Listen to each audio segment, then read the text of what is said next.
بسم اللہ الرحمن الرحیم۔ مرتے وقت آدمی کی زبان کیوں بند ہو جاتی ہے؟ روایت ہے کہ مرتے وقت فرشتوں کو دیکھ کر آدمی کی زبان بند ہو جاتی ہے تو 4 فرشتے اس کے پاس آتے ہیں اور سلام کرتے ہیں۔ پہلا فرشتہ سلام کرنے کے بعد کہتا ہے، اے اللہ کے بندے، میں تیرے رزق پر موکل تھا، میں تمام زمین پر تلاش کر آیا ہوں، مجھے تیرے رزق کا لقمہ کہیں نہیں ملا۔ اس کے بعد دوسرا فرشتہ سلام کے بعد کہتا ہے، میں تیرے پانی پر موکل تھا، میں تمام زمین پر تلاش کر آیا ہوں، مگر تیرے نصیب کا ایک قطرہ پانی مجھے نہیں ملا۔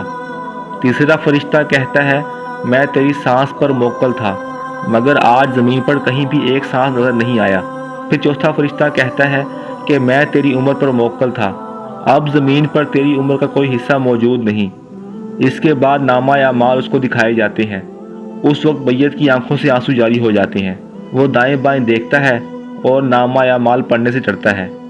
اس کے بعد ملک الموت اس کی روح قبض کر لیتے ہیں۔ یا اللہ پاک، ہم سب کا خاتمہ بالخیر فرمانا، اور ہمارے اعمال ہمارے دائیں ہاتھ میں ہو، اور قیامت کے روز آپ صلی اللہ علیہ وسلم کی شفاعت نصیب فرمانا، آمین۔